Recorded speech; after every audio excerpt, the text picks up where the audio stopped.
What makes a woman want to sleep with one man but reject another?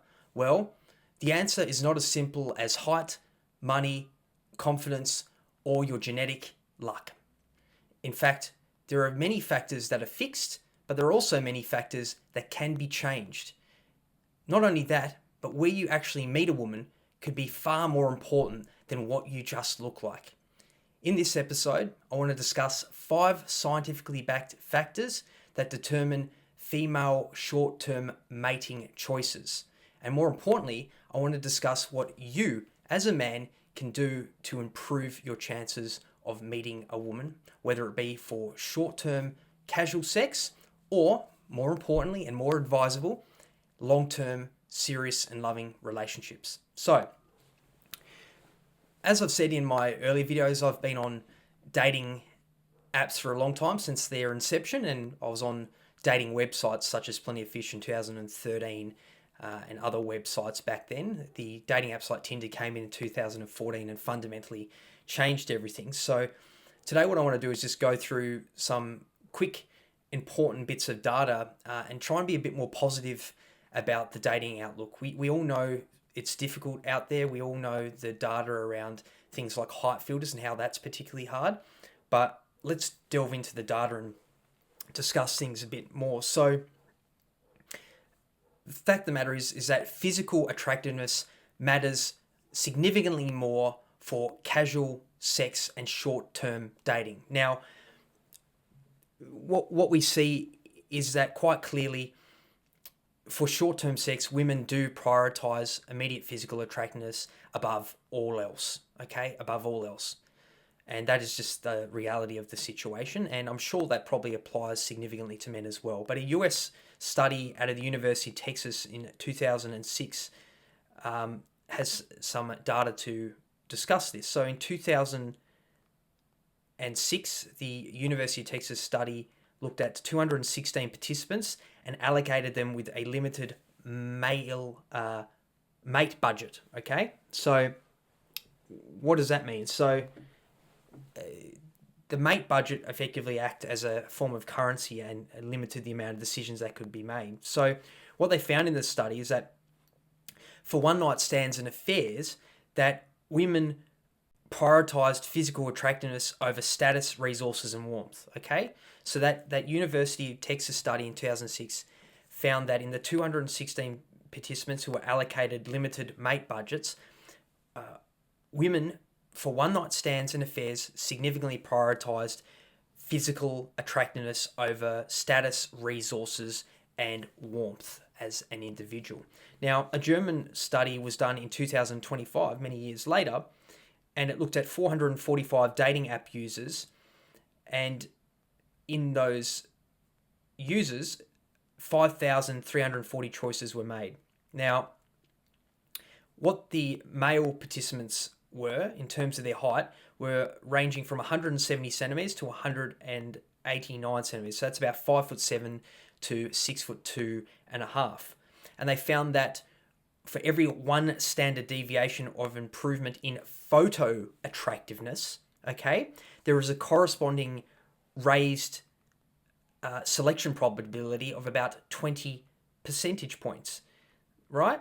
And that was about in line with also intelligence. So this study actually found, right, quite simply, this German study in 2025, it found that of the 445 dating app users they looked at, okay, they looked at heights for men, okay, and those heights for men and women actually were between 170 and 189 centimeters, okay, which is 5'7" to 6'2.5", and they found that the person's overall face and attractiveness was significantly more important than their height. Now, that was the same for women and men, but what we know is that women on average are attracted to a man who is on average about 25 centimeters taller than them, which puts them at somewhere between 6'1.5" and 6'3" on average, which is significantly taller than normal sexual dimorphism within the male population. Whereas men, on average, prefer a woman that's about 7 centimeters shorter than them, which puts them at about the average height of sexual dimorphism for women, if not on the slightly higher side of that. But the difference is that men will date significantly more centimeters under that, whereas women will absolutely not date in the opposite direction. So it has a different effect there. Okay. Now, that study also found that the height range there for women's preferences are about the 19 centimeters. So it's in line broadly with the data. But effectively what that study found was that your photo attractiveness was 7 to 20 times far more important for being a predictor of attractiveness, okay, than your height or any of the other metrics that were measured. So what does that mean for you practically as a man? Well, it means you need to work on how you look, right? How you present, your facial hair, your haircut, your skin routine, right? Moisturizing, looking after your skin, right? Looking after how your body is, right? So going to the gym, keeping fit as much as possible. So work on those things. Fix your teeth, have a good smile, really important, okay?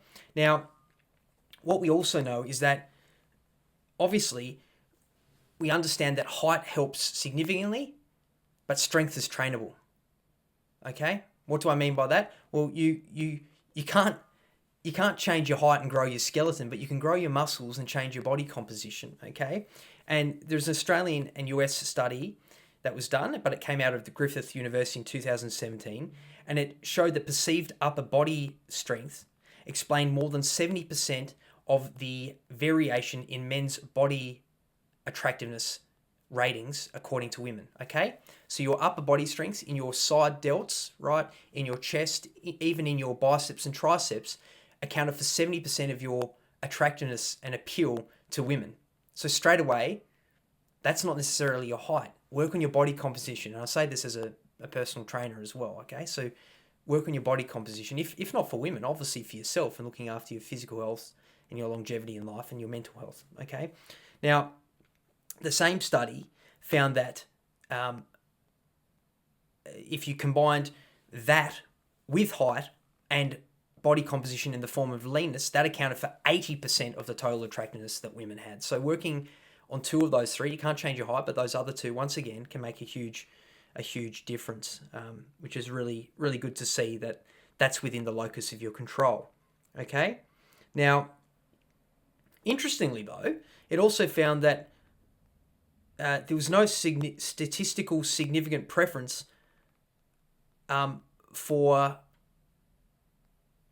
men necessarily that had weaker bodies. So what do I mean by that? So women weren't actually too obsessed around those body types that maybe didn't look quite as strong. It wasn't statistically significant, but we know in the opposite direction that they absolutely do like more muscularity. So you can work on that, obviously, by the practical takeaway from that is obviously go to the gym, lift some weights, work on your body composition, wear nicer fitting clothing that shows those parts of your body without being wankery, okay, and not looking nice, right? Be stylish, but work on building up that muscle and going to the gym. A tale as old as time. Now, aside from that, well, let's talk about behaviorally.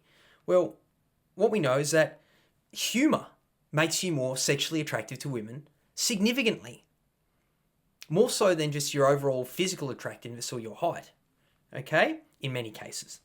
Not all cases, but it can make up significantly. So, effectively, your looks get the attention of the woman, but your humour can get the chemistry that you need to be intimate with that woman and to be romantically attached with that woman, okay? That's really important. That's a really important thing. Now, a California State University of Long Beach study in 2015 looked at 113 heterosexual participants and rated potential partners on short-term and long-term desirability using photographs plus humour scenarios. And they found in that short-term mating finding that men who produced more humour were rated as more desirable short-term partners. So let me restate that.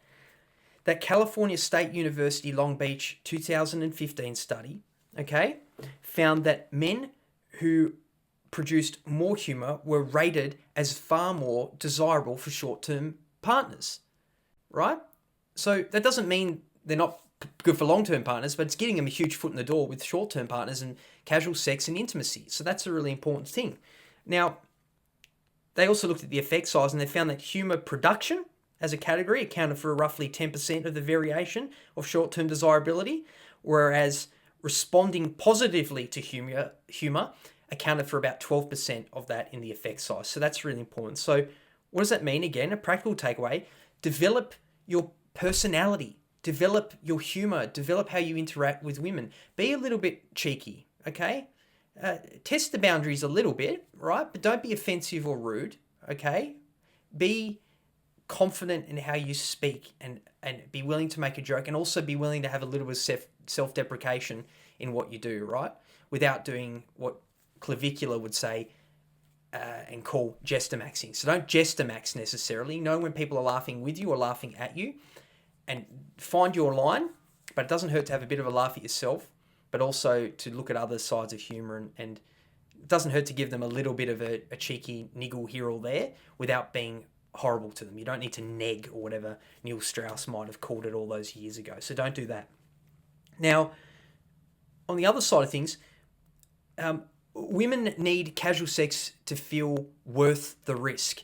So she's not only asking, do I want to have sex with him? She's asking, is the sex going to be good and worthwhile?